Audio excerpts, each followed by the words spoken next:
welcome to Universal Journeys with your hosts, Reverend Brenda L. Bates and Donnie Winter. Follow your heart, for only you know which path is right for you. And don't forget, Universal Journeys radio show is about how spirituality intersects with nearly every other aspect of our lives, even when we do not see it or realize it. Today's topic is, guess what? Discussion Sunday. That means it is open to any type of topic whatsoever. Our call-in number is 347-850-8292. Welcome, Donnie. Hello, Brenda. How are you? I'm so excited. The feeling is mutual. I was like, wow, we're here, finally. No, it just seems like a long time. It does seem like forever, doesn't it? But at the same time, it doesn't seem like it's been that long. No, that's true. I mean, it's just been a long week, and it's like, okay, these Sundays, it feels like I can let myself out. You know what I mean? I don't have to be this way or that way. I can be me. And that's why I feel the exact same way. The exact same way. And this week was pretty crazy. Oh, tell me about it. Crazy, crazy, crazy, crazy. It's just, I don't know, for me the last several months, it just feels like everything has been suppressing me or pressing me down to where I was really tired. I didn't want to do anything. I didn't want to go out and talk to people, and it's like, no, just leave me alone type of deal. And it felt like money was running through my fingers like water. I don't know if you felt any of that or anything, or anybody else out there. It's just crazy stuff. I've been feeling this since the beginning of the year. I feel like there's been something sitting on my shoulders, and I feel like I've not had a very keen sense of frugality lately. And I also have been very antisocial too. Like, I've been teetering on the edge of wanting to be social, but at the same time wanting to completely just lock my door and not encounter society at all whatsoever. I don't necessarily know what's been causing that, though. I don't either. To me, it reminds me of an old person who just wanted to be left alone and really tired all the time and wanted to go to sleep early. And I'm not an early bird going to sleep. You know, I'll sleep in, but I don't like to go to bed early. And it's just, but during this time frame, it was like I wanted to go to bed at 8 o'clock. I was tired when I got out of work. And that's not like me. Normally I'm upbeat and robust and just want to go and do things and see things and experience things and, you know, all those things. I've been feeling the exact same way. So you basically described it there perfectly. Yeah, I just don't know. But I can tell you that around 6:15 Eastern Standard Time on Wednesday, it was like I walked or drove through a line that was drawn and everything was lifted up. It was gone. It was like, whew, I don't know what the heck I was there or where I was at, but man, I feel better.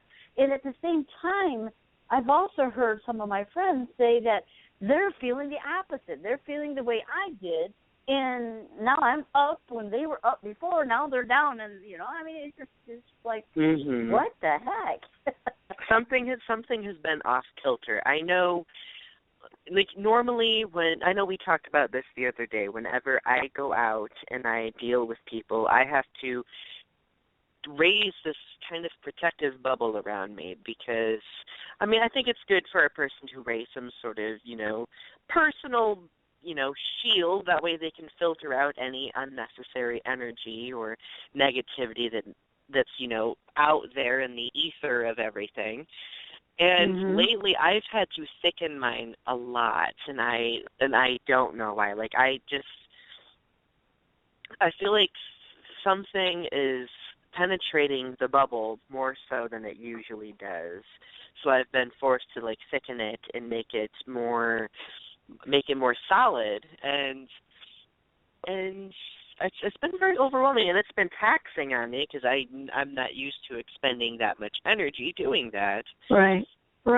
it almost makes me wonder if somebody or something or somebody I'm going to say, or somebody's is out there doing the energy drain, like the brain drain, energy drain, to cover up things. Because I've noticed, and this is something I noticed with the past 2 or 3 presidents, okay?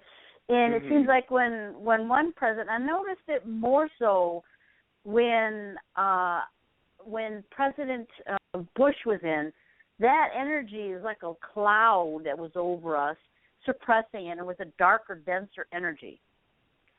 And this is going to sound funny, but when President Clinton was a whole different story. But when President Obama came in, it was lifted up some, but you also had like a magical energy within that. It changed so if consistency. Yeah. So if you were used to some of that magical energy, okay, or that spiritual energy, then you would feel better. But of late, that energy has been suppressive, and I'm not sure if it has to do with who may be coming in or they're hiding something, because that's another time that I felt that energy. 9/11 was a great example, because during that time frame, it felt like a really heavy suppression upon me, and I've noticed it, and I've, looked at it on a different point of view with everybody else, and it was the same thing. It's almost like they knew something was going to happen, but they didn't know. And this is one of those clouds or sheets or whatever you want to call it that is suppressed over top of us, so we won't go any further. We won't do anything. We'll feel sluggish. And so people don't realize, but we have individuals in the governments, I say governments as in worldwide, that do things like that to cover up. That's that secrecy thing. And we just think, oh, that's just the way we feel. No, it's not. It's much more than that. And 9/11 was a good example. There was another situation with the hurricane in the New Jersey area. That was a whole different thing going on there. Yeah, Sandy. That was a whole different area of energy that was going on there. And a lot of the spiritual people, it was like they had a sensation, or they told, nope, stay away from it, you can't do anything. Well, don't tell me that. Don't tell me you can't do something, because I'm going to go peeking. Me too. So, I remember when Hurricane Sandy came in. I remember it extended all the way over to Michigan at one point, and I went over to Lake Huron one day, and I could just feel these drolls of like something emanating off from the storm almost. It was very interesting and very intimidating at the same time. Well, and it was. And for me, because I am intuitive and I can see, I'm clairvoyant, so I can see at a distance, I saw, when I peeked in, I saw this woman conjuring up stuff, and as you know, this is a time frame that Obama was getting ready to either be booted or elected, one of the two, and this actually, I believe, helped him, because he was having a heck of a time with Chris Christie. After that time frame, Chris Christie's like, oh, yeah, we're on board with Obama, and blah, blah, blah, and then guess who won? Obama. That goes back to that energy again. That goes back to that magical energy. So, with that said, it did serve a purpose, I think. Yes. With that said, we have several callers. Should we get to our callers? Yes, definitely. Awesome. Hello, caller. You're on the air. Or you're just listening. Okay. I'm going to take them off. Must be just a listener. It's perfectly okay, though. Yes. You betcha. Okay, so let's go to... Hello, caller. You're on the air. This is Jane. Hi, Janie. Hi, honey. Hi, Donnie. Hello there. Good. Good. I just thought I'd call in and be a pest tonight. Not a problem. You're never a pest, because I tell you what, you have some really good insight. And you caught some of what we were talking about, right? Yes. What do you think about this? Well, I don't have the things like you and it sounds like Donnie do with the I mean, I'm feeling things now, but like as far as when 9/11 happened and things like that, I didn't have any. I had a very bad foreboding afterwards. I mean, you know, afterwards it was horrible, but that was the event, not the you know, the ethers of anything. You know, after the event, I felt horrible. I felt like how dare I, you know, go about with my day when everything has turned completely upside down in the city of New York. Well, and all over the country. Yes. You know. But you didn't feel like you were dragging a little bit before then, or something might be up? Well, you know, for me it's hard to say because I was in the middle of the bad marriage, and so I wasn't really paying attention to things like that. I had more emotional crap on my mind at the time. So I think that my actual feelings were not with me then. That makes sense. Yeah. A lot of things definitely go on, so. Yeah. I know, like, from my own experience, sometimes sources beyond my personal life influence the negative things that may happen in my personal life as well. Especially, like, I'm going to use the Hurricane Sandy one, for example. I had a lot of stuff going. I think that was in 2013, if I remember, fall of 2013. I had gotten or was it 2012? I think it was 2012. I think it was 2012. Yeah. I remember, about when that storm was happening, I had a huge, significant loss of identity. I felt as though I could barely keep my head above water, and it peaked around that time. So deep down, I kept wondering, like, I wonder if this has something to do with that. And it's excellent. Like, I really felt like it did have something to do with that. Like my intuition told me it did. Yeah, because at the same time that was going on, what was happening is the individual that was behind it, at least that one that I saw behind it, was pulling on our energies and making us drained. It's almost like a brain drain, but it was an energy drain, and it was like a swirling, and I'm moving my hand from right to left and coming back around again. And that's that type of energy. And when that does that, it has a far reach, and it brings the energy back. So if you know how to manipulate energy, oh my gosh, you could cause a lot of destruction. And the interesting thing about Sandy is it only struck in one place. The most destructive part of it was in New Jersey. Exactly. And I'm telling you, that's a whole. You're talking that whole side of the ocean there. It's like you go from one city to the next, and they're so close. How could it pinpoint so accurately in that one district? That is a very good question. I wonder if someone was angry about something, and whatever angered that person was centered there. I think it was connected to Obama. I mean, I'm serious. I honestly do, because that's that type. Because you look at, even though Katrina happened when Bush was in, that was toward the end of Bush's reign. Okay, we'll call it reign. And then Obama got in. But when Katrina happened, that is the mecca of the United States, where most of the voodoo people were located. Right. Okay?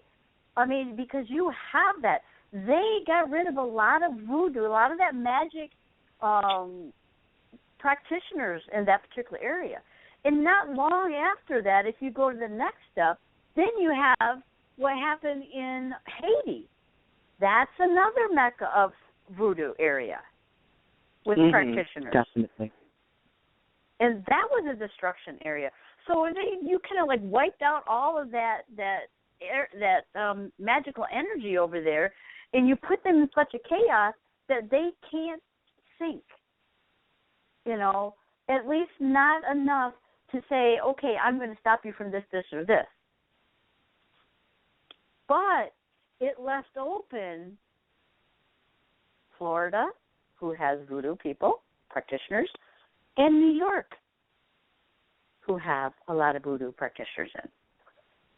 And guess what's right next to New Jersey? Yeah, some of New York did get affected by that though too. Not as much as New Jersey did though. Oh no, absolutely not. Not as much. No, no. And isn't that kind of odd that Chris Christie was actually from New Jersey and that's where it got hit? Isn't that kind of weird? That is very weird. And most of the destruction was largely centered there too. And in fact, they're still recovering from it to this day. Yeah. Yeah. Just like they are down in, Missouri, Louisiana, and stuff like that down there too. It's just kind of crazy. It's kind of crazy. So, yeah, well, I've said my piece about that. I don't know about you guys. Just had to get that out there. Like, okay. It all comes back down to the subject of that personal bubble that we were talking about a few minutes ago. Because back then, that was the point where I discovered that I really needed to bolster my personal, protection, because I feel like subconsciously we need to protect ourselves because there is a lot of junk rolling around out there, a lot of negativity out there that, it may be unintentional negativity, but regardless, it still impacts us even when we may not realize it. So at that point, I realized that, okay, I need to start strengthening and building up my shield a bit. But lately, over the past couple months, I don't know what's been going on, but there has been something more potent than the whole Sandy situation that's been permeating my defenses, and I would really like to know what it is. And see, and it's just not your defense, it's everyone else's too. Because I'm telling you what, I got hit hard at the beginning of, toward the beginning of December, and then just before December, that's when I got wiped out with this crud. I was down and out. I couldn't work for 2 days. Yeah, you did. Yeah, and oh my gosh, that was some crazy stuff, and I think I finally broke through all the rest of it just recently. If it wasn't for Jane kind of like helping me out there toward the beginning of the year, I don't think I would have been where I'm at right now. So thank you, Jane. My pleasure. So it's just kind of crazy stuff. You really have to watch out because this is real. This stuff is real. We can't go around with blinders on anymore thinking, oh, I'm just a planet of my own or, my own little world. It's much, much more than that. Okay? So, yeah, it is much more than that. It's something crazy. So, Jane, you want to stay on and then we'll take the next caller? Sure. I would love that. Okay, here we go. Hi, caller, you're on the air. Welcome. Hi, thank you, and I'm a Jane as well.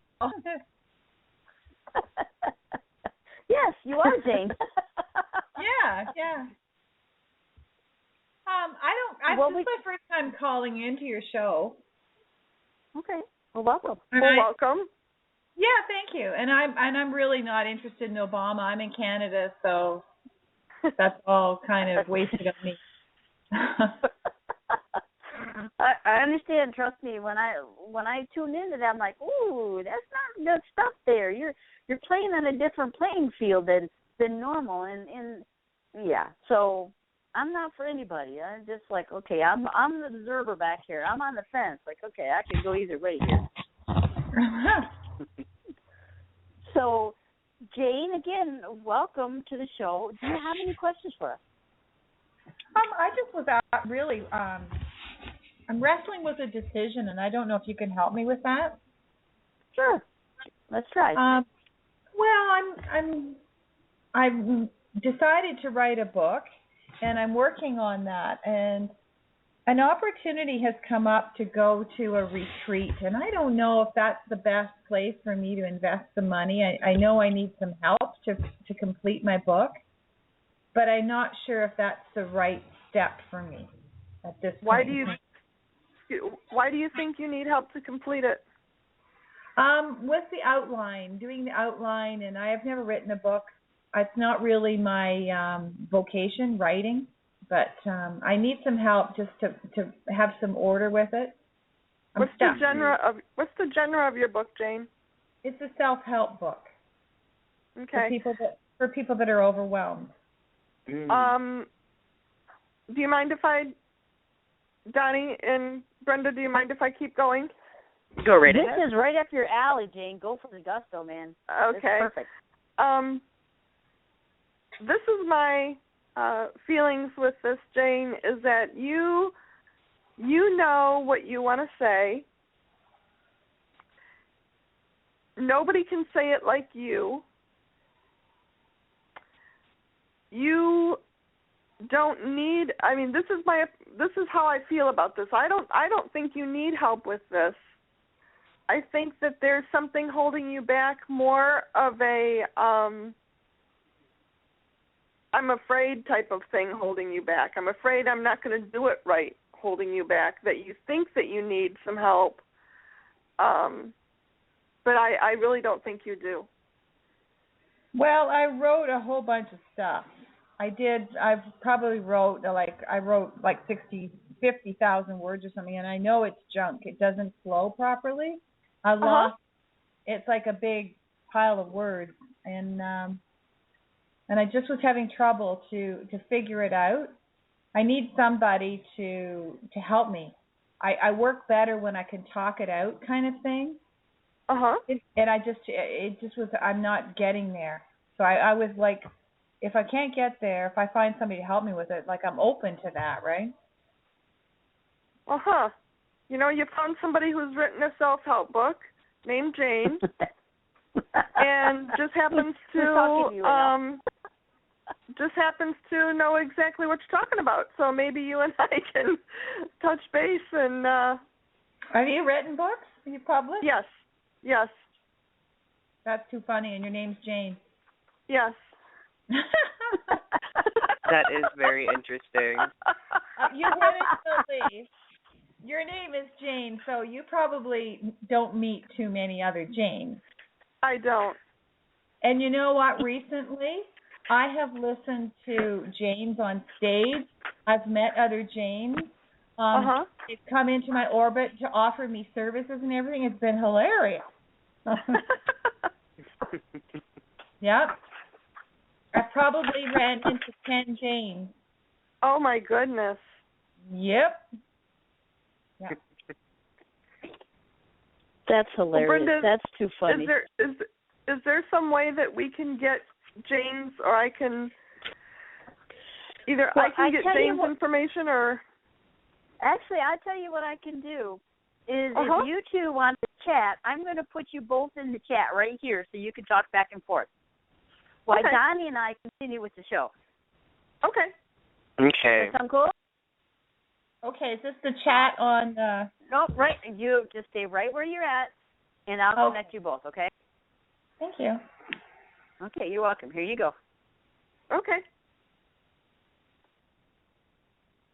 There you go. So you guys should be good to go there. Okay. Donnie, I apologize for my technical problems. It's all that sunshine out there. It says, hey, get out here and, visit me or something. I know, right? Well, going back to that whole the question regarding the self-help book, and I don't know if Jane's still listening or not, but she can't actually hear us. Well, maybe when she re-listens to the show, she'll hear us. Okay. I sincerely believe that a book like that not only is self-help for other people, but for the self, for the individual writing it as well.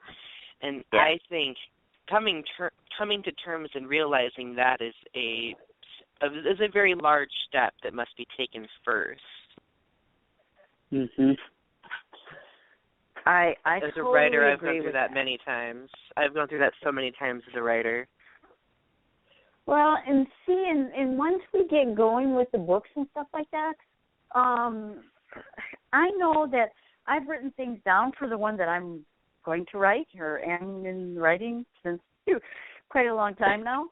But I'm going to get to that point, too, where I'm going to need some help trying to put it all together to make sense so it flows. Mm-hmm. So I know exactly what she is talking about. Because I got the bits and pieces and everything else, just like Jane taught me, okay, to put it out there. And it's like, okay, now I got to get into where it makes some sense, starting out, putting up the diagram, the flow, or whatever you want to call it. Mm-hmm.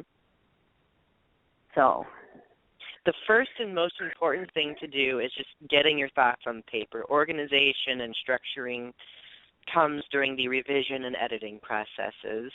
Right. That's true. That's true. It is now at the bottom of the hour. Do you want to take a break?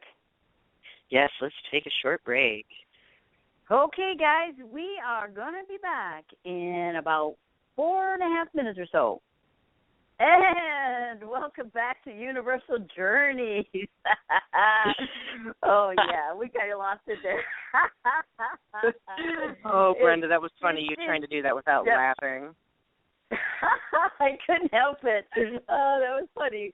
Our topic today is Discussion Sunday, Anything Goes. The telephone number is 347-508-8292, and you're more than welcome to give us a call, and we'll discuss anything. If you want to, if you want some help or reading or something like that, be my guest. Call in, and we're here. Here you go, Donnie. It's your turn. All right. So, you guys can call in if you want to talk to us, but also you can visit our Facebook page dedicated to our show.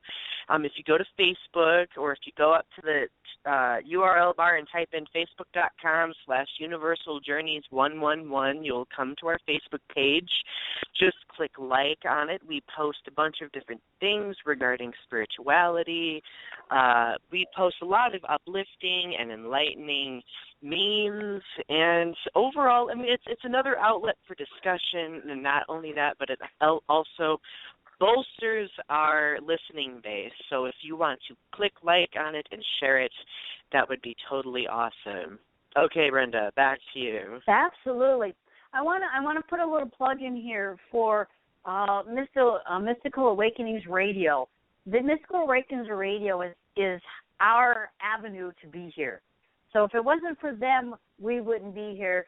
And if you guys can stop in and check out their show, it's on Wednesday nights, I believe, from 7 to 9 as well. Or if it's not, it's an 8 to 10. But I think it's 7 to 9. And that's with Deb DeRuse and Deb Marcus and Jonathan Lento sometimes. And then they also have another one on Friday nights, too. So I just want to do a little plug there for them. They are totally awesome. Great bunch of people. Thank you, Deb. Brenda, you're a hot mess this evening, aren't you? Hey, the hotter the better. I know, right? Oh, that's too funny. Okay, Brenda. So I have an interesting subject that I think would be applicable to what we were talking about the last half hour of the show.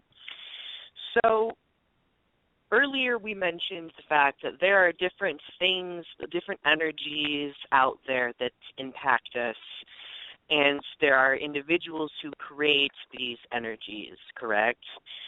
I've noticed recently, especially with this whole situation going on in Indiana, where they signed in a law it's called the Religious Liberty Bill that allows businesses and other establishments to refuse waiting on gay and lesbian people.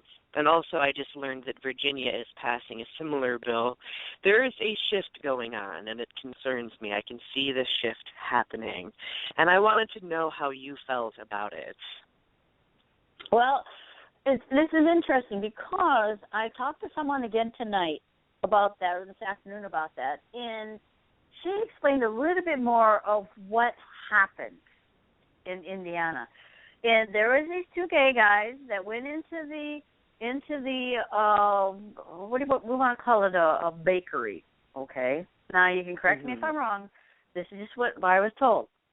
Two gay guys walked in the bakery and said, "Hey, we have a wedding for our friends, or they were getting married or something, and would this individual please make a cake for that?" And the gentleman behind the counter says, "I'm sorry, I cannot do that. It's against my religious beliefs." Okay. Then the gay couple took it to court. Obviously, they won.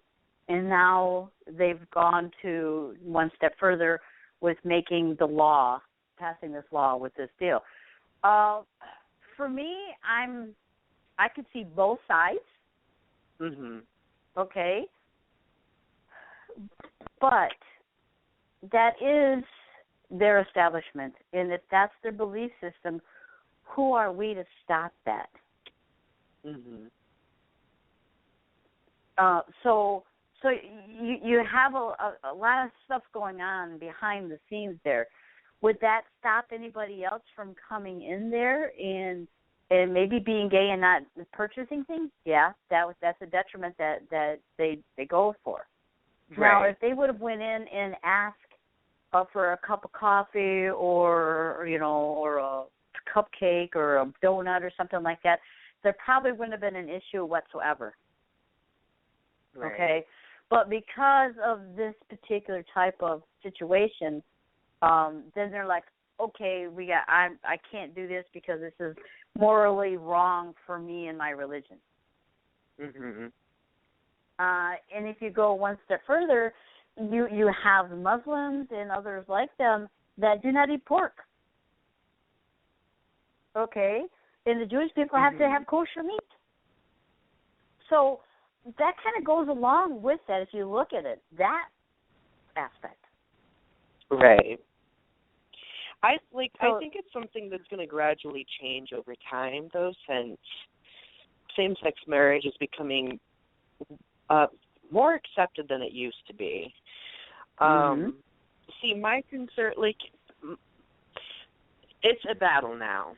And it's like the sides are set, the chess pieces are set, and I at the same time feel like I am just in the middle because, I can see things from both sides of the perspective. I think people should have the right to freely express their religious practices and beliefs, but at the same time, religion can't be used as a means to discriminate people. Religion, and the term discrimination is a very loose term, keep in mind, because it comes in varying degrees, but one could interpret it that way. But at the same time, the individual's beliefs cannot be discriminated against either. Right, and that's, if you go back, you could go way back. Women's rights. These women had to fight for their rights. They were discriminated against. They were judged. They were, what do they call that? I forget what the name of it is. Suffrage? It kind of eludes me.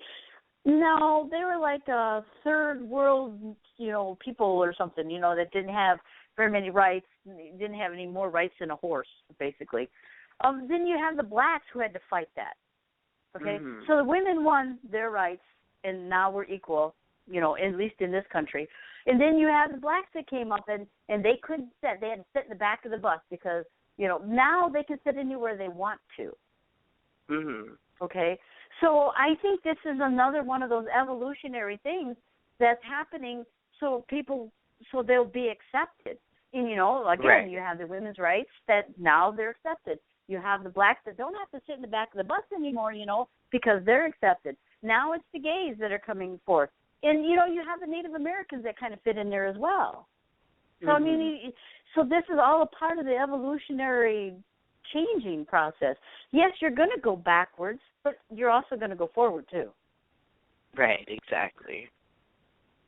My I think thing it's is, important. I think it's important for people to always see both sides of the coin, like we're doing here right now, because it's very easy to get judging and hating other people.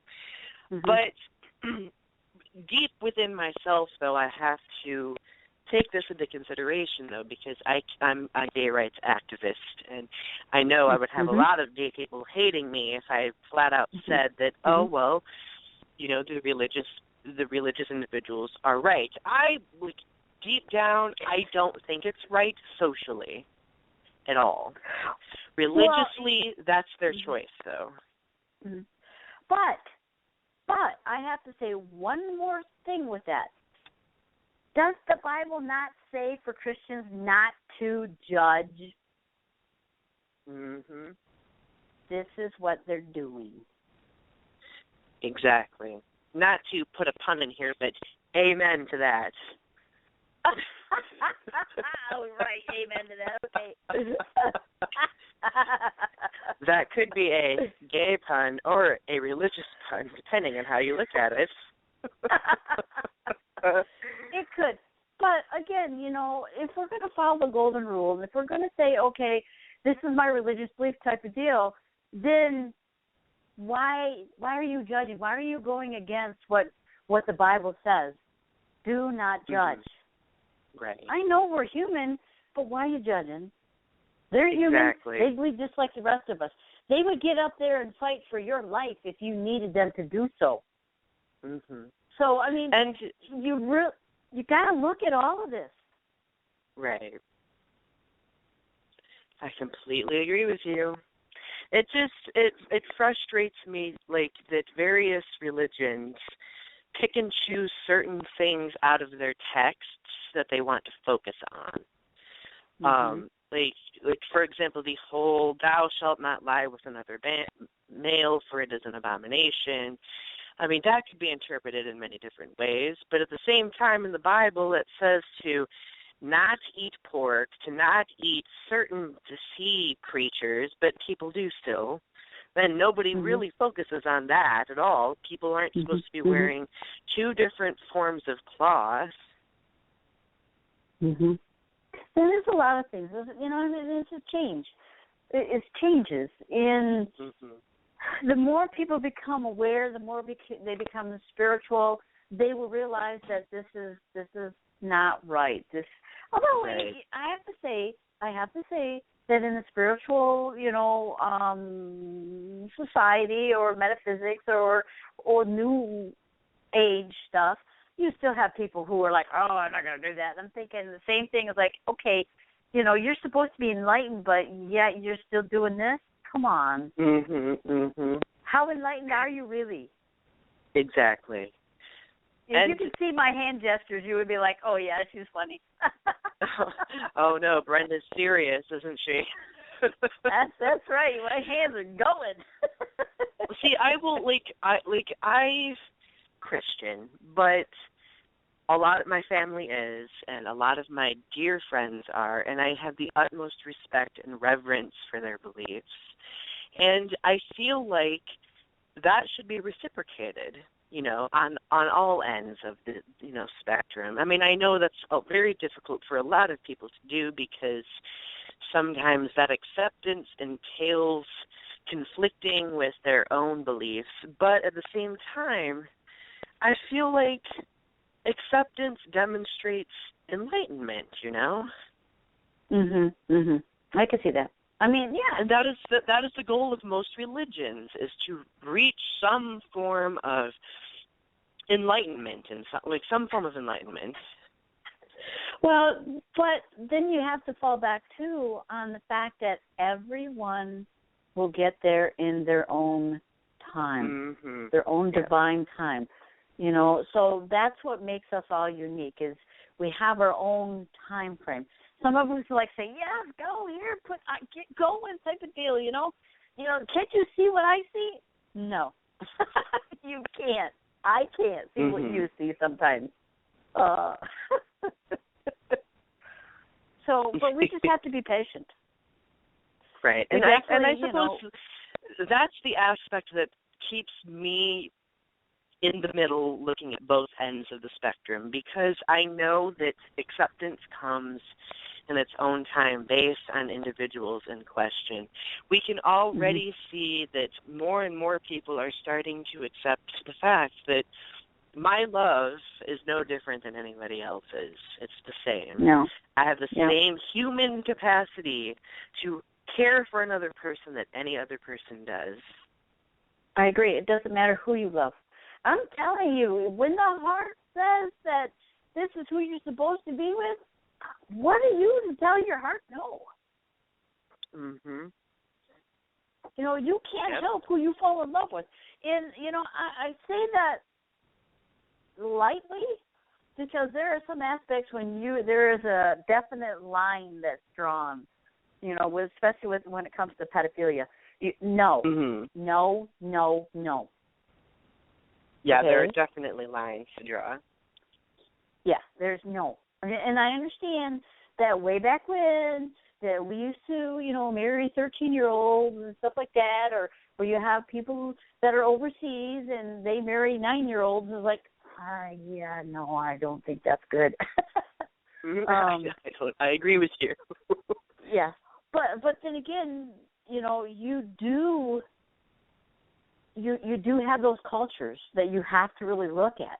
You may not like it, but that's their culture. Well, we have to respect it. I remember when I was in high school, I think this was my sophomore year in high school, I had an Asian friend. I'm trying to remember what country she was from. I think she was from Laos. And I remember she was taken out of school by her parents and she told me that she was getting sent back to Laos because she was getting married to someone that I think it was arranged at birth.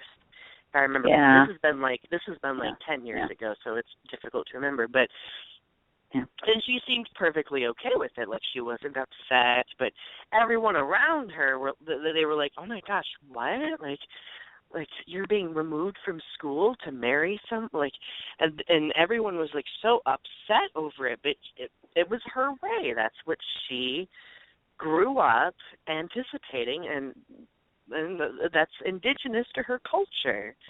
And now that I'm older, I understand that. But at that point in time, I was just like, what the heck?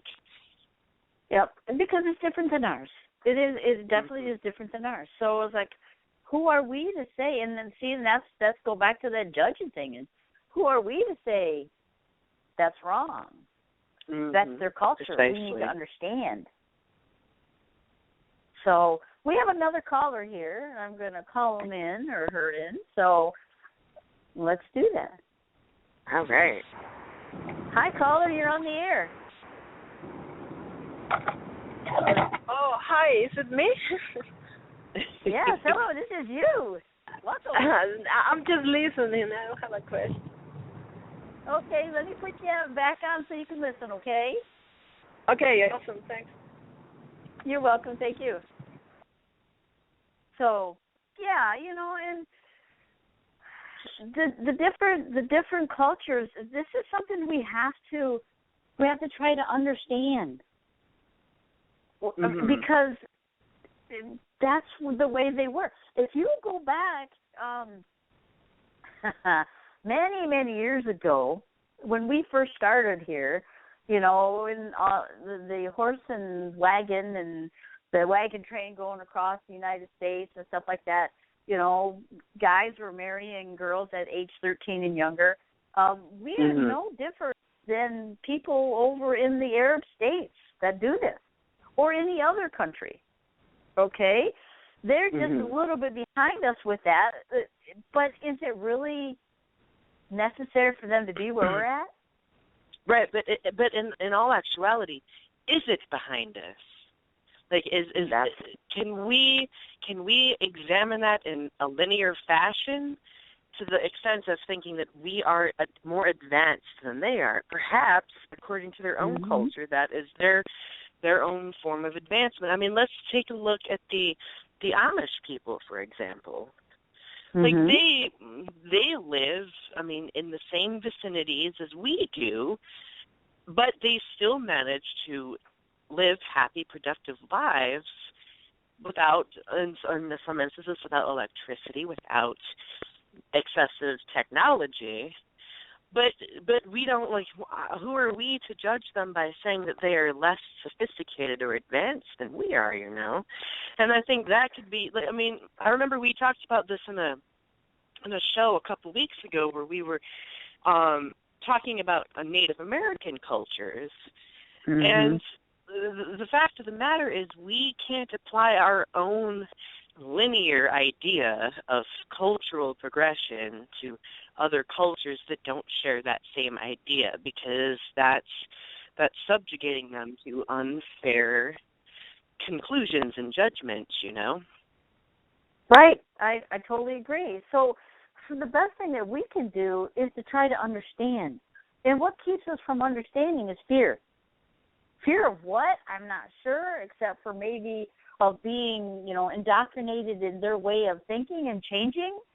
But I'm telling you, you would be better off if you were to go ahead and explore that. At least try to understand where they're coming from before we go out and condemn them. Exactly. That's the best thing that I could say that we could do is try to understand. And don't be afraid. Like, if a person doesn't understand something, don't be afraid to ask questions. Like, so many people I know are so terrified of asking questions to the point where they, like, I mean, if you go to a certain extent without asking questions, you're going to end up making an unfair assumption accidentally and unintentionally, and that might upset or harm someone else. So if you don't understand something about a certain culture, or you are uncertain, find someone who is willing to be that to provide those answers for you. Like I know some gay people get so upset when people ask them about what it's like being a gay person, like as though they're unworthy of understanding, you know? And for me, I'm like, they're not unworthy of understanding. I feel as though, as a minority, it is my job, especially as an activist, to represent and to explain and to provide answers for people who may not completely understand the big picture, So, I encourage people, if you have people asking you about your culture or a certain aspect of your identity, don't be afraid to help them understand. That's your job, being that identity, is to help other people see your identity and to grasp that identity. Right. The other thing, I think part of it, too, is I don't think people can articulate what it is about them or why they do certain things. That can be intimidating in itself. If they don't know how to articulate what it is. Agreed. So you're like, okay, turn around and go run, hide, duck underneath, whatever. Yeah, and if a person doesn't, for the people who are asking about someone's identity, it's important to not get upset at them if the person that you're asking doesn't know how to articulate it. Because not everyone does. Not every gay person knows how to articulate that identity. Because for us, it's just something, it's natural. Like, we don't think about what that means. We don't necessarily, not everyone places themselves in other people's shoes. That way they can do that. Over time, though, it's something that you develop over time, and I've developed that realization that, if people don't understand it, I need to develop the strength to help them understand it. Well, and it goes back to someone saying, hey, what's it like being straight? You know, I'm serious. It's like, okay, explain to me what it's like being straight. Mhm. What else? I mean, what are you asking me? I'm straight. I don't know. Right. I mean, other than the generic, oh, I like men or I like women, it's a difficult thing to answer. It is. So, I mean, we can't expect if we ask questions like that, and I'm grateful that you were able to do that, Donnie, to explain that. But, I mean, we can't expect every gay lesbian to say, you know, when we ask, what is it like being gay? You know, what is it like being lesbian? Or what is it like this? And then me not be able to say, what is it like being straight? Exactly. Because I asked all you straight people out there, what is it like being straight, guys, gals? What is it like? Can you explain it? Precisely. And this is, like, here's another thing that kind of falls along the line of the trajectory of this discussion. I've had people tell me before, like, some certain homophobic people or people who are trying to be understanding of homosexuality, they'll say, well, I'm okay with homosexuality as long as I don't see any of that gay stuff, quote unquote. If they're not exposed to that, then they're okay with it. And whenever someone tells me that, my immediate response is, look at it from my perspective. I have to see heterosexuality every day on TV, in person, in newspapers, on blogs, everywhere. But I don't judge people for it because that's their way of life. That's their choice. Right. That's what they want to do. That's where their path leads. Right. Donnie, so why should, hang on to that. Yes. Hang on to that thought because we need to take a break. And let's continue on that vein when we come back, okay? Perfect. All right. Good. Excellent. All right, guys, we're going to take a break, about 5 minutes. And welcome back to Universal Journeys. I'm telling you, we have some great discussion going on in the back room, you know. So, and I'm like lost of time here. So, welcome back to Universal Journeys, where you're going to follow your heart, for only you know which path is right for you. And it's Discussion Sunday. Our telephone number is 347-850-8292 if you want to listen or if you want to ask a question. Please feel free to do so. Donnie, you're on. All right. So when we left off before the break, we were talking about recognizing other people's identities and being able to understand them and at the same time explain our own identities if that person is perplexed about it. And, of course, I used my own personal example of being a gay individual and what it's like having to explain what that is for other people. I think I just lost my train of thought. Brenda, help me. Well, really? You were so excited about it, Donnie. Oh, my excitement derailed my train. It happened. We were talking about the difference of explaining, okay, how does it feel to be straight? When we ask, okay, well, how does it feel to be gay? And I say that because that's kind of the thing that, like, well, how does it feel to be gay, you know, type of deal. Mm-hmm. And I could say, hey, I'm happy all the time. Making light, sorry. That was perfect. And the interesting thing is it's not that difficult to help people see things from a different perspective, as long as the person who's doing the explaining knows how to explain it. As I just proved a minute ago, I did not know how to explain it, but now I do. So, like, a lot of gay people face the questions from people like, well, why do you have to be this way? Why can't you just, switch it and, change it? I don't want to see any of that. Like, I'm okay with homosexuality, but I don't want to see any, of that homosexual stuff in my face. And for me, when I hear that, I'm just like, well, I have to see heterosexuality every day, but I don't criticize it. I am okay with it perfectly because that's the life paths that people are on. I mean, that's perfectly okay. That's the way they want to love. So why should my capacity to love be any different? And also, like, when people ask me, well, why can't you just switch?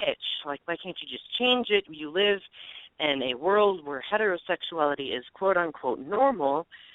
I give them the idea of, well, what if you were living in a predominantly homosexual world and you had someone trying to provoke you into switching all of a sudden? You can't switch. I mean, that's how you're born. Ever since I can remember, those were my inclinations since I was a child. So yeah, it's all about explaining it in an acceptable way. Exactly. That brings up what I brought up a couple of weeks ago. There is a YouTube video, and if you look it up, I think it's called "When Did You Choose to Be Straight?" The interviewer is out on a city street, and he's asking people, do you think that being gay is a choice or is it something that we're born with? And everybody on the film, on the video, says, well, I think it's a choice. I think that you choose to be gay. And so the interviewer said to them, well, okay, that's great. When did you choose to be straight? And then he shut up, and then he just put the microphone in their face, and they were speechless. They said, well, I just always knew. Exactly. Well, there's no difference with me either. Mm-hmm. Exactly. Mm-hmm. Another interesting thing to think about centers around the whole idea of, like, how we convey that point to other people. Also, I know I've been in situations where, like, it really depends on the person you're talking to, because if you have someone who is acting hostile towards you, like, it's very difficult to explain that, and you just have to keep that information to yourself. I know I've had some instances where I've had people asking me various questions or making comments like that, and I've, like, expecting a response from me, and I've just had to be like, I don't want to have to explain myself to you because I know how, I kind of figured how they were going to react, So it's sometimes it's a dangerous thing to do for gay people to explain their identity. Sounds like a lot of people provoke you. Mhm. Sometimes, yes. Yeah. Yeah, that would be difficult. Well, it just, I don't know. I mean, if they're put to the task, just like Jane said, just like you mentioned there, Donnie, of explaining who they are, what they are, type of deal, they're like, oh. Or if you put them in a different situation, they're like, well, they can't explain it. They can't explain it. I don't know why I'm straight because I was born that way. Okay, well, that's the same way. That's the same way for Donnie and individuals like him. I'm just saying. It's very interesting. You can't change. There are people who will be like, well, there is a choice because you can choose whether or not to abstain from acting on those inclinations. And when I get people that tell me that, I'm like, imagine if you went through life abstaining from loving people or experiencing any form of intimacy or forcing yourself into a type of relationship that's socially acceptable. You wouldn't be happy now, would you? I'm sorry, but I don't plan on living the rest of my life being absolutely miserable, trying to act like a person that I'm not, Right. Oh, yeah, Deb from Mystical Awakenings, she put in the chat room, that's like asking a person, that's like asking a person from England why they are English, or a person born in Mexico why they are brown. I mean, that's true. Mm-hmm. true. Definitely. Makes no sense. It's like, that's a dumb question. You know, I mean, people ask that. It's like, oh, well, why don't you do this or abstain? Or it's like, hello. Right. So, we have a caller on the line who has been there for patiently waiting. So let's see if they want to come in and talk to us, okay? Wonderful. Okay. Thank you. Hello, caller. You're on the air. Hello. Hi. Hi. I'm listening to your conversation, and it's heartbreaking to me, and I'll tell you why. My best friend, one of my best friends, who I love and adore, is gay. He's bisexual. I think that's how he describes it. But he has tortured himself. He's 55 years old.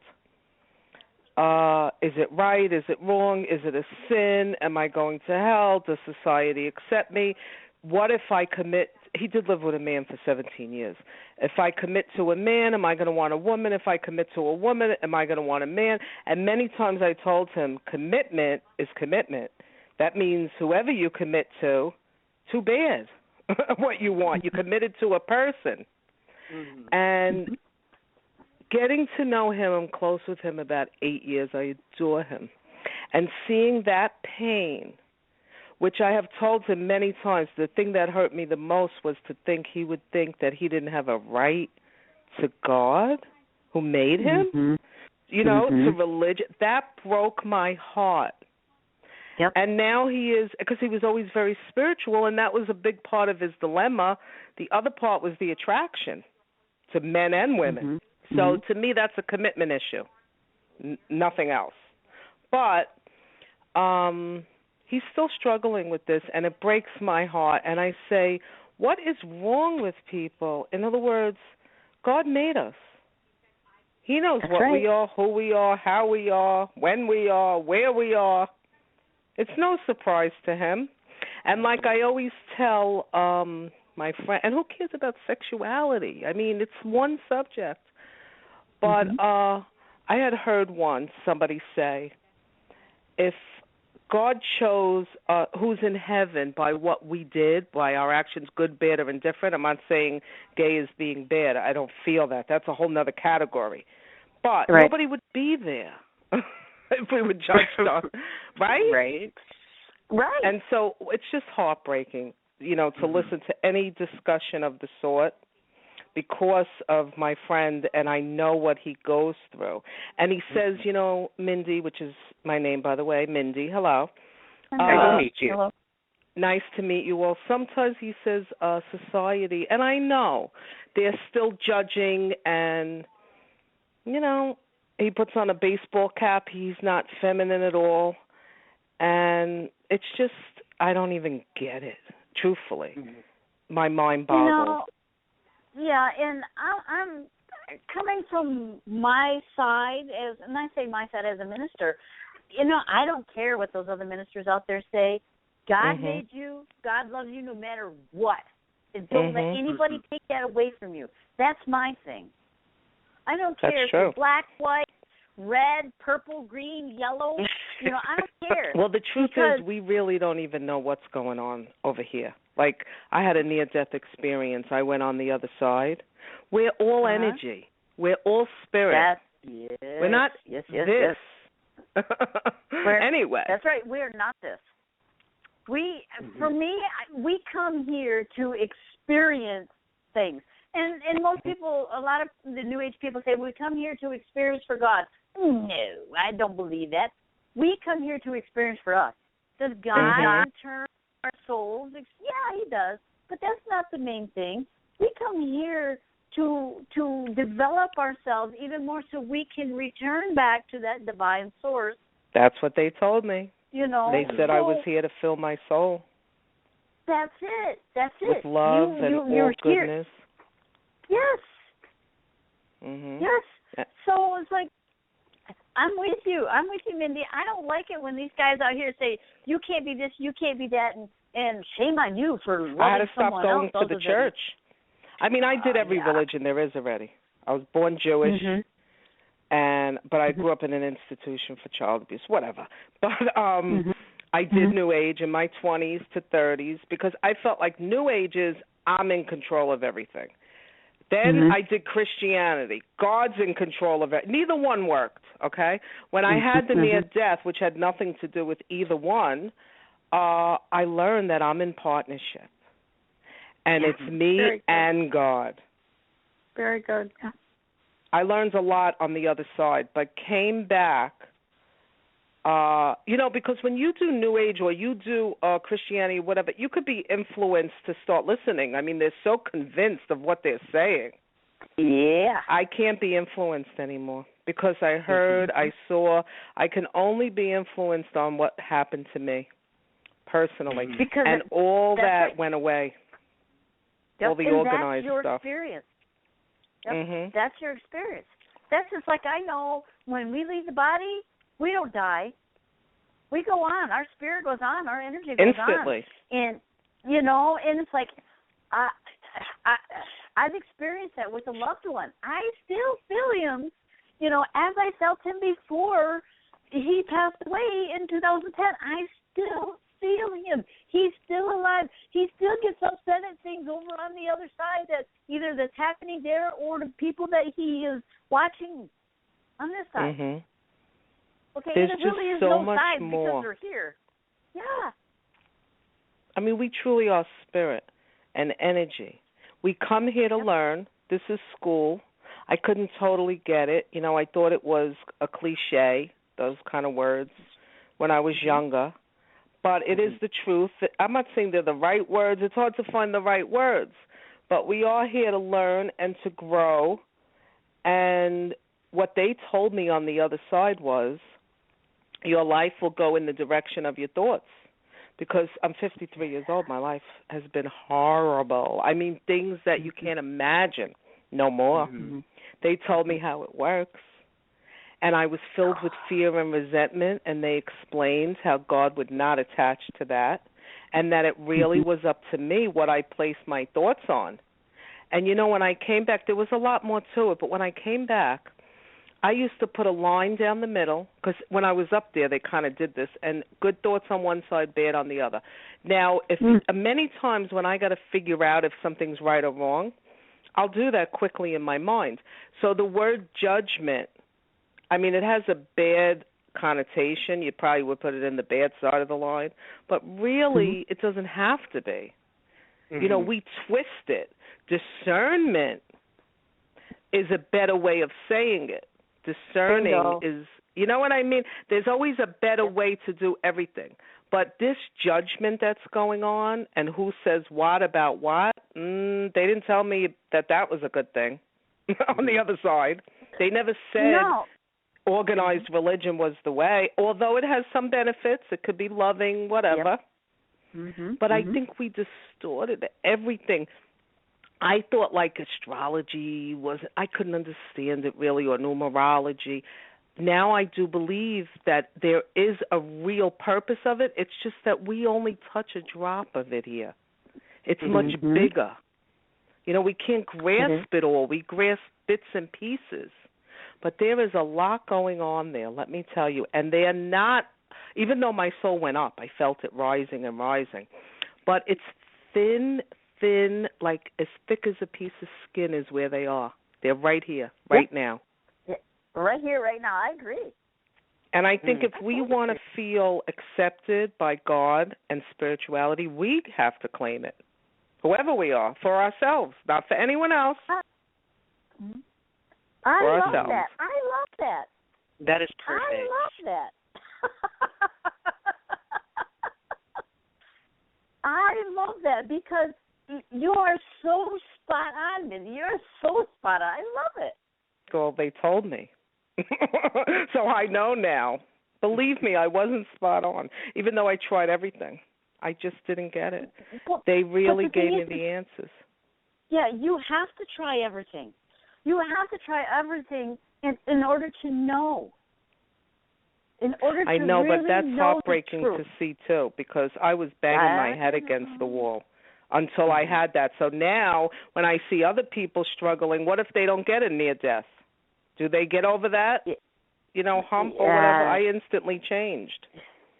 Yes. That's a hard one there, too, because a lot of times they don't.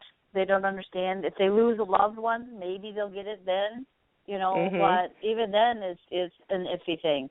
And Deb from Mystical Awakenings Radio, she says, I'm really enjoying listening to her. Wise words, Mindy, wise words. Well, now I'm going to have to start teaching. I might even make one of these shows because they told me to when I was there. And then what happens is it's only less than 2 years now. So the first year I'm in a fog. The first 5 months I'm floating because they heal me completely from a lifetime of pain. Then the next 6 months everyone's running away from me. I'm losing all my friends. My life is changing because people don't want to talk about this. Nope. Then I start coming out of the fog a little bit, and I'm like, okay, you changed me. You cleaned me up. I feel love inside. I'm happy, and now I know the rules. My life will go in the direction of my thoughts. So when I get confused, I say, ooh, be careful. Be careful. You're working with God. You don't sit in a puddle and say, okay, God, you do it, like I did my whole life. Be careful, Mindy. So now I got that part, and now I have to start teaching and talking. But they're calling the shots in many ways, but I have to cooperate. Well, and see, you bring up a valid point there, because a lot of times we're like, oh, give it up to God, oh, yeah, oh, God, do this. But, that's our responsibility. Anything that happens within our life is our responsibility. And we're taught to give it up, give it away, give it to whatever, There are certain things that you need to give up to God, but anything that you do, that's your responsibility, and you well, there need again, to it's twisted. it. I think it means instead of give up to God, trust God. That's very different, but I think it's kind of twisted. And now, if you're trusting God, you're not in what I used to call my whole life panic mode. I was in panic mode my whole life. And then, since I went to an institution as a child, I knew how to be the perfect victim. So nothing is my fault. How could I take responsibility? I just didn't understand. So I give it up to God in a sense, but it's really me saying I'm keeping my thoughts clean, meaning positive. And I'm trusting God, but I have to give something back, which is keeping my thoughts happy. Like sometimes I'm at work and things bother me. I go, raise it up, Mindy, raise that energy. Because I know if I go back that way, 1,000 more bad things will come. It just works like that. They told me, and I believe it, and I see it. And I won't do it. Good for you. Good for you. I love that. You are an inspiration. Isn't it simple when you really get it? Not easy, but simple. And it truly works that way.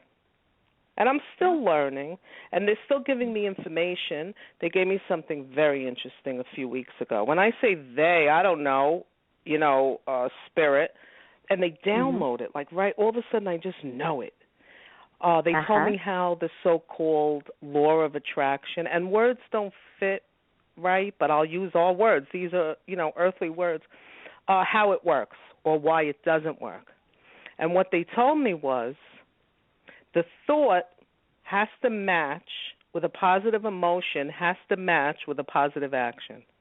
So if I have a thought that I want something to be attracted to me, but then in my gut I go, oh, that's not going to happen. And then I just sit and wait.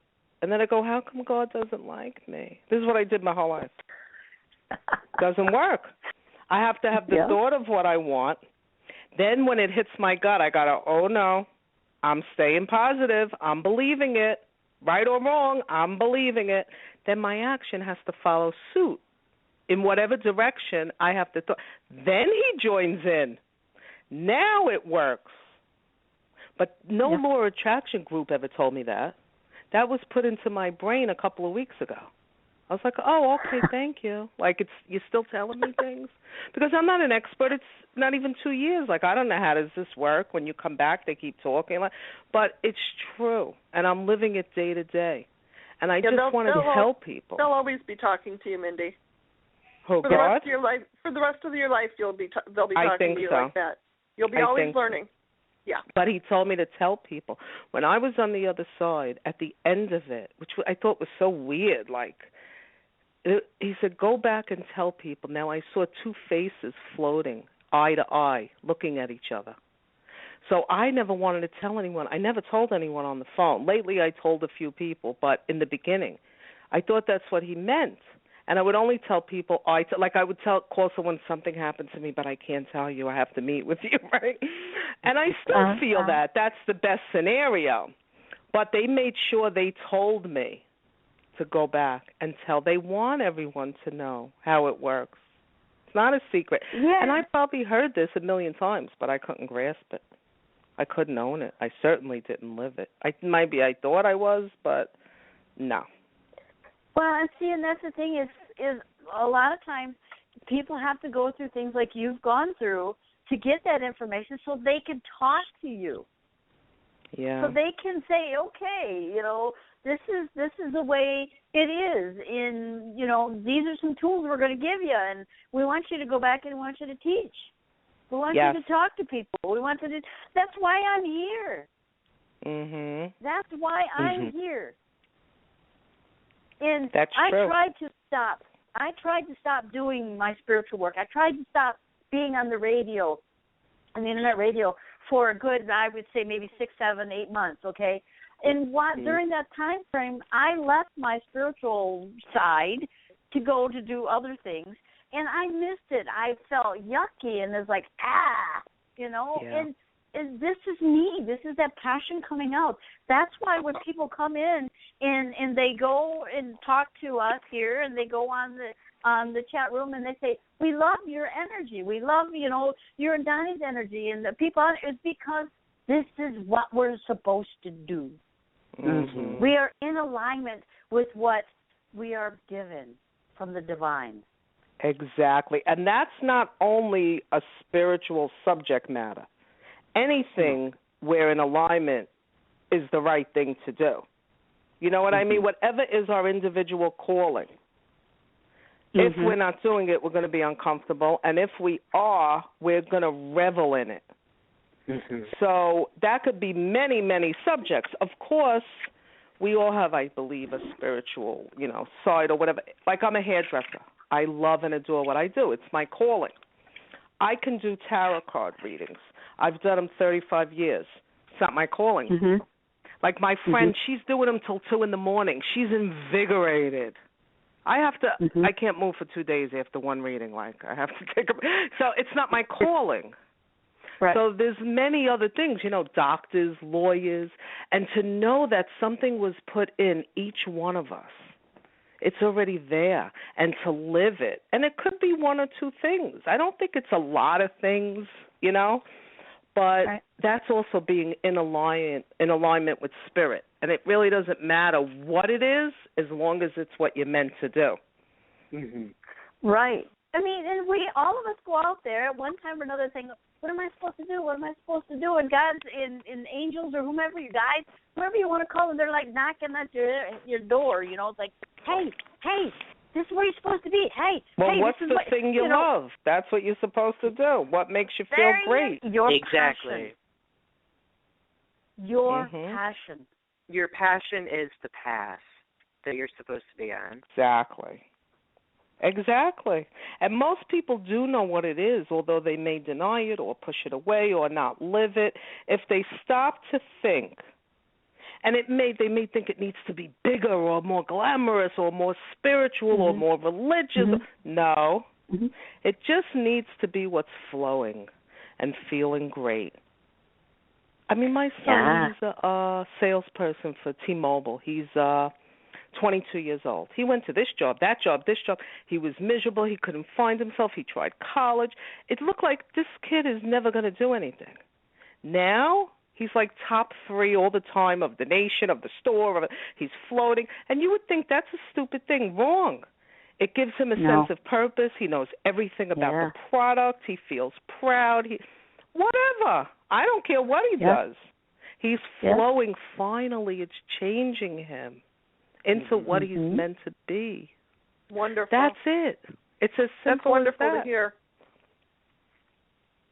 I hope people can be helped by this because I tried everything, I swear, and I couldn't get it. I had a sympathy NDE. God had sympathy on me. No, you were right where you were supposed to be at the right time, in the right place to go through all of this stuff so you can get rid of all of the stuff in the back. That's good information. That's a good experience so you can help those who are going through that now. You can help them now even more. But how? So, tell me how. You got it. You're doing it. You're doing it right here. Just like keep, this. Yeah. Okay. You're Not in an organized. The whole time that we've been on the phone, you've been doing it. Right. Yeah. Okay. Yeah. But don't go anywhere because I do want to get your contact information and stuff like that because I would love to talk to you more about.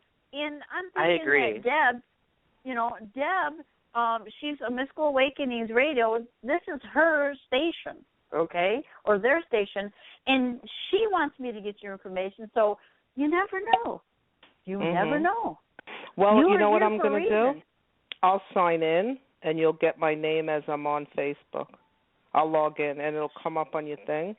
Here, wait. I'll log in through Facebook, and you'll have it unless you need more. Okay. Yeah, because Deb actually says, I want to hug her. I mean, I think we all feel that way right now. I totally feel the same way. I just want to hug you. Yeah, me too. Well, I'm glad because that's very important for you, for me, to keep that energy high and good. You understand? Yeah. It's very important. So the thoughts of hugging and love, and that's, if you put a line down the middle, it's on the right side. Yeah. So simple. Yep. And that will give you more strength, more energies, more goodness. I am so different, you have no idea. I was so negative.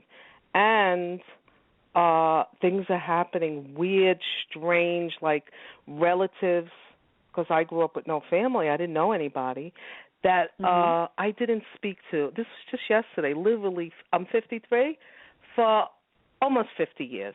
Maybe I was 4 or 5 when an uncle moved away to California. He's 80 years old. I called him yesterday for the first time, and he said, I am so sorry. I moved away.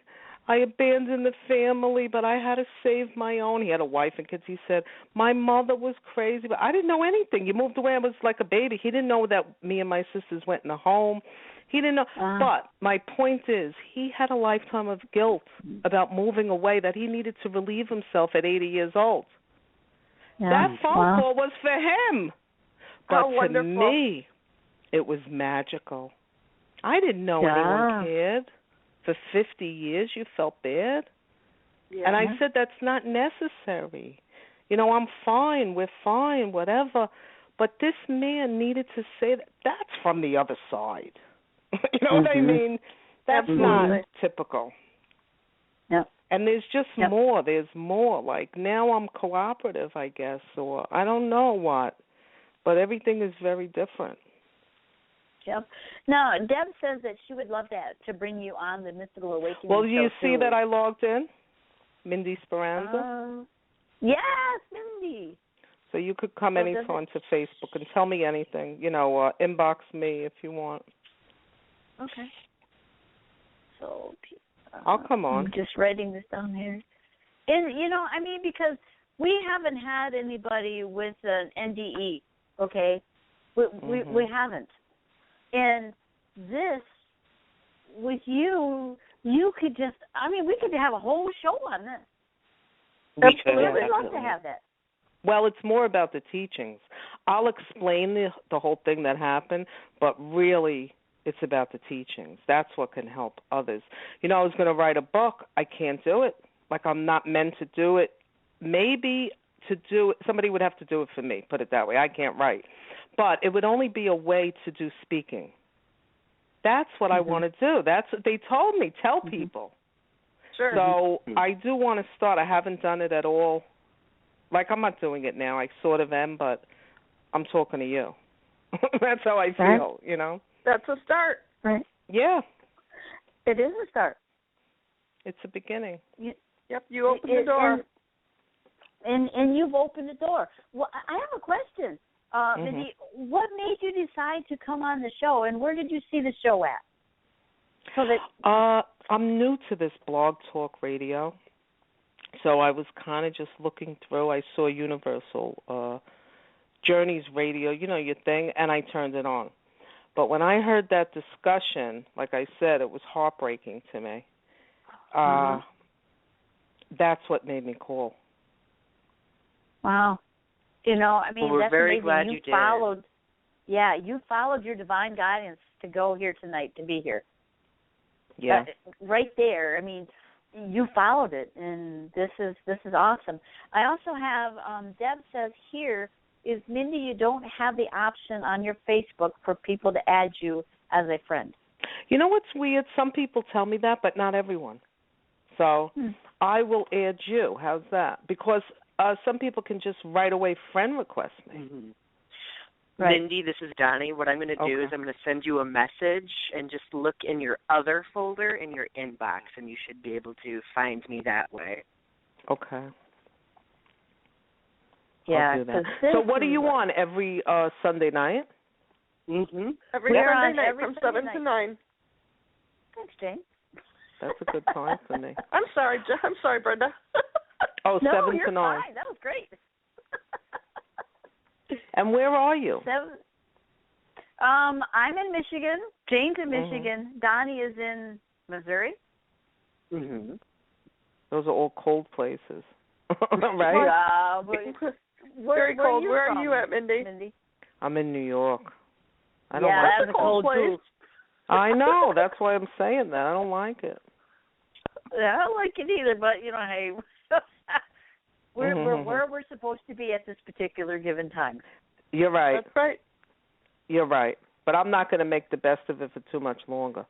I'm going to try to move out of here. Because it don't fit as well anymore.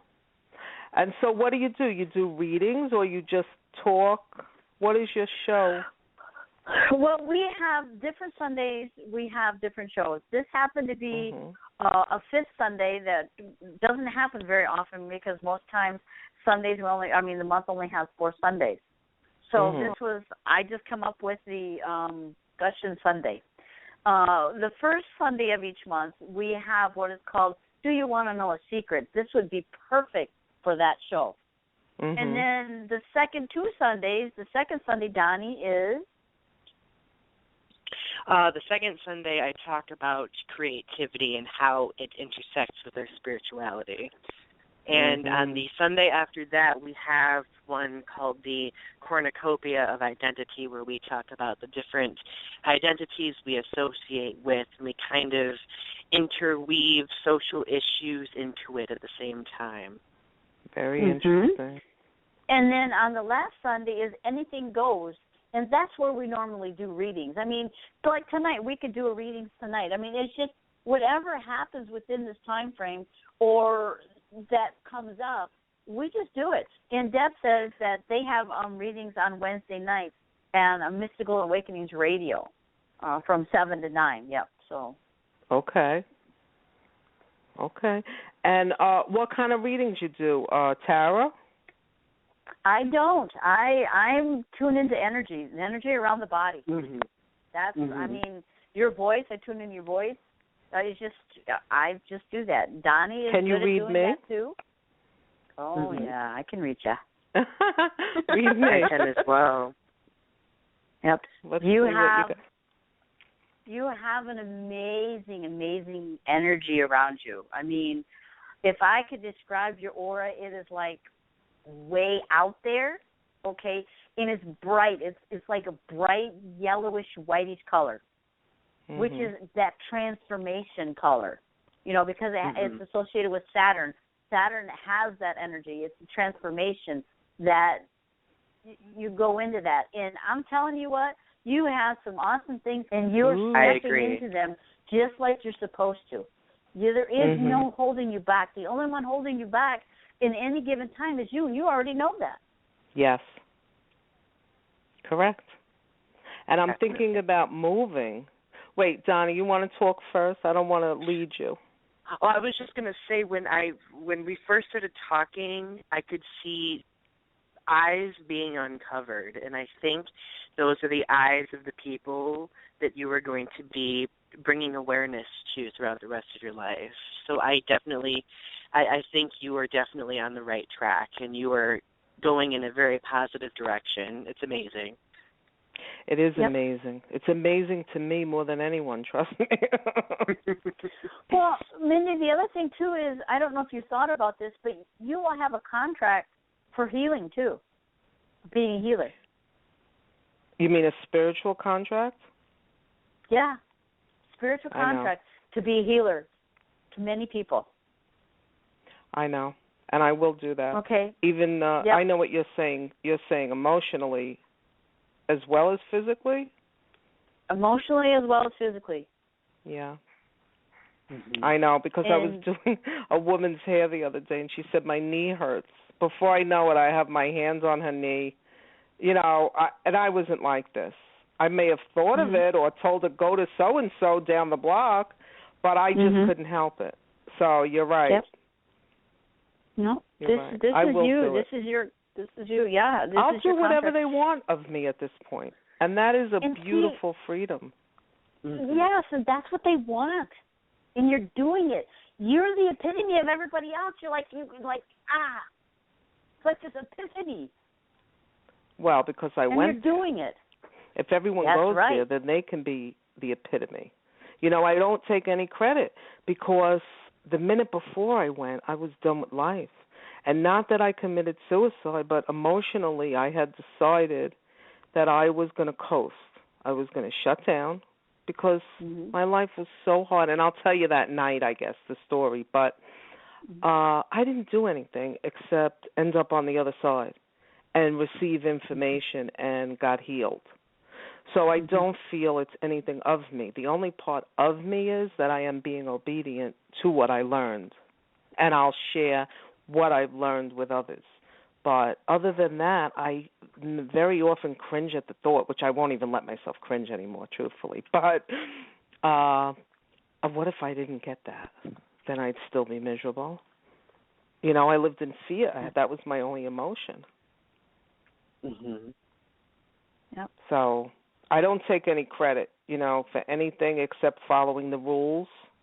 And that's all anyone else needs to do, you know. It's the same rules for everyone. Your life will go in the direction of your thoughts, and circumstances can't matter. That's the other part. And that's not easy to do, but now I do it. Wow. It's very powerful and very poignant. Well, I definitely look forward to helping. And you'll be hopefully the first show. Other people have asked me already also, but I just never got around to it, you know. And I even have a friend that, like I said to you, I might do a show, because she wants a way. She wants to do readings and have them people call her privately, you know, and she wants a kind of access to that. I can do that, but I won't. I'll do more of spiritual counseling or just explaining how things work and where we get stuck and why it doesn't work. Like, what's the next thing, or how come I'm trying this way, that way, this way? I can see through it now, right where the problem is. Yep. That's, I mean, that's and wonderful. we need that. Yeah, of course, everyone needs it. The most powerful tool we have is our voice. I like that. But it's true. It's true. Our voice to help others, but our thoughts to help ourselves. Because it all starts in the thoughts. And they didn't say to me, your life will go in the direction of your actions, your words, you know, all that matters. But they said your life will go in the direction of your thoughts. And they told me you are filled with fear and resentment, and God does not attach to that. And he had nothing to attach to. I wouldn't even let him in. I would just blame him for everything going wrong. And I won't. And they said there is another place. They didn't say hell. They just said there is another place. And I took it as another level, and that we're only on a different level, higher, lower, whatever, also based on our thoughts connecting to our Mm-hmm. actions, the whole package. Yep. So that also is up to us, where we get, where we go. Yep.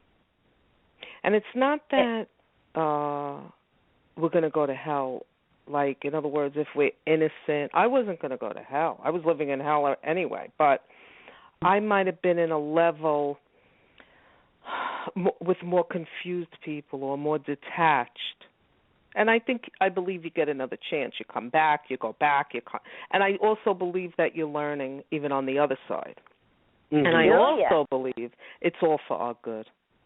There's no God punishing us, trying to hurt us if we don't get things, the way we think we should. And I don't listen to people too much anymore. Maybe if they went on the other side, I might, and they came back. Mm-hmm. Otherwise, I'm not interested. I can't be intimidated. Yeah, and that's awesome that you have that stance. Because a lot of people, even though they might have gone on that side and come back, they may not have that stance that you are like, you're not intimidated by anybody anymore. Because, that's a form of fear, and people do that. People do that. Intimidate is like, But, I'm almost there with you, Mindy, on intimidation. It's like, no, I know what I know, and I've had the experiences. If you haven't gotten the experiences, then too bad on you, or, shame on you, or not necessarily shame on you, but too bad. I have. I know what I know. I know what I've experienced. Well, don't you think it's almost insulting? I'll cure you right now. It's almost insulting to spirit that you saw it and felt it and heard it, and you would let someone else convince you that you didn't? Yeah, I can't. I can't. You can't. You really can't. Definitely, yeah. I can't. Yeah. And you can't afford to have negativity because it brings more. Yep. And your life will go that way. So fear, I thought fear and resentment were like more noble. I didn't have any anger. I wasn't mean. I wasn't hurting anyone. I was just miserable. But you were hurting yourself. Right, but they told me all negative bunches together and all positive bunches together. There's no honor in it, or it's less detrimental than another fear or than another emotion. So now all the bad I won't let in. All the good is good. I don't have to pick and choose. I have to raise my energy. When I first came back, every time I got low, I was like, oh, my God, I'm so toxic. I would write down any word I could think of. Butterfly, babies. I couldn't get 5 good words in my mind. I'm like, I don't think I even know what good is. I had to, think up things until I could get 100. I never wrote the bad words. I didn't write a line and put bad. I only did good. That helped me see what good is, and there was so much of it. I didn't know. I guess I wasn't looking at it. That sounds like a great technique. Oh, awesome. And it works. It really works. Everything seems so simple now, that I heard. I don't want to even say figured it out, because I really didn't. They told me. Okay, so I took up your whole show. Oh, no, that's we loved it. We love that's it. Fun because, we do. I mean, this is what this is all about. It's about sharing, and the discussion that we've had tonight is amazing. I'm sure you can feel the energy, but this is glowing and wow. I love it. Well, you must have done something, all of you, to attract it. It's sent to you. Truly, it's nothing about me, but it's sent to you for a reason. And, when I look at what you wrote here, you wrote, follow your heart, for only you know which path is right for you. That is true. That is true. But people have to look within to even know what that sentence means. But that is 100% true. Bingo. You hit it right there.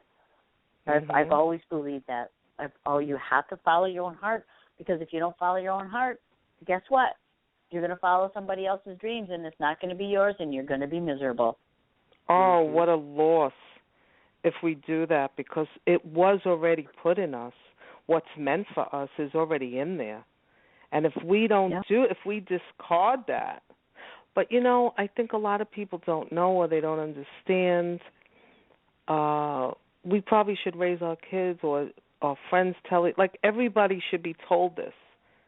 Try to feel what feels right, what's comfortable. Try to feel it out and go in that direction. I don't think we're told that. We're told, I heard that career was a good one. It's all outside of us. We don't connect to it. Yep. If you get lucky, it works out. But I love that they told you to draw the line, because I always tell people to do the pros and cons, and that's exactly what you're talking about.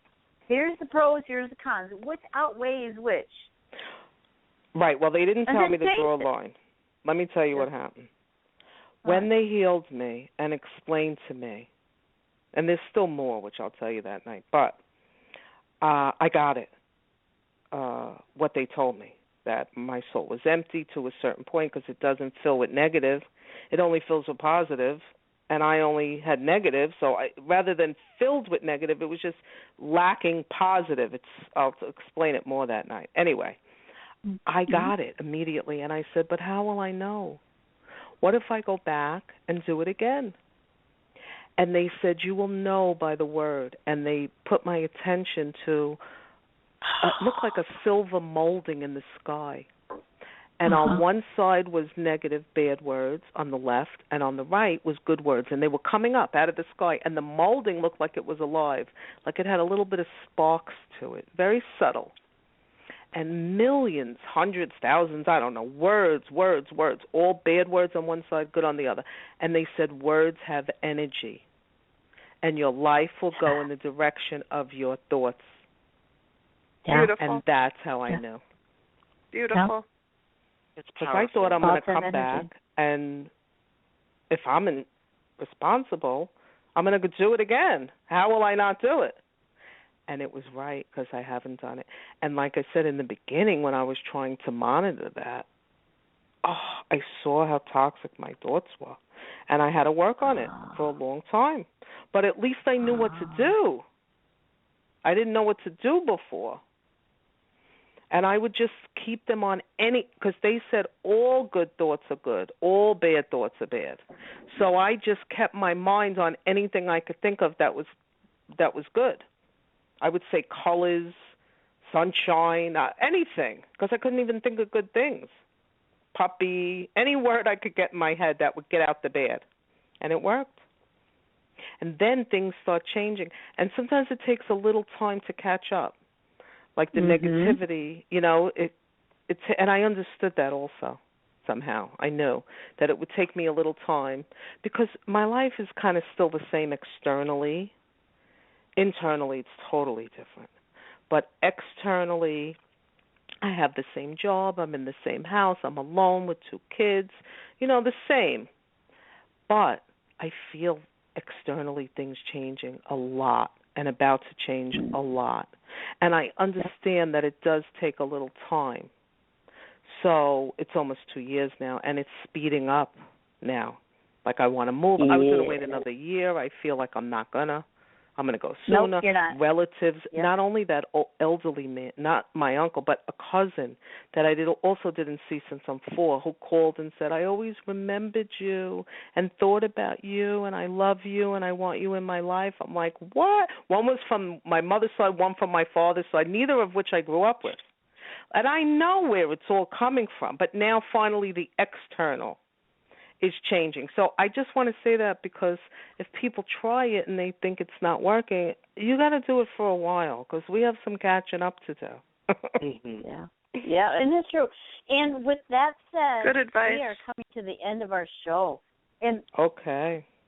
Mindy, thank you very much. I would love to have you on the show next Sunday night if you're available. Definitely. This would be awesome. Definitely. Okay, perfect. We're going to talk in between, and we'll finalize it, yes. Yeah, that Definitely. would be awesome. So, with that said, guys, thank you, everyone, for joining us tonight. We had a great time, and always remember, follow your heart, for only you know which path is right for you. Thanks, guys. Next week's Good night. show, Good night. you want to know a secret. Good night. Night.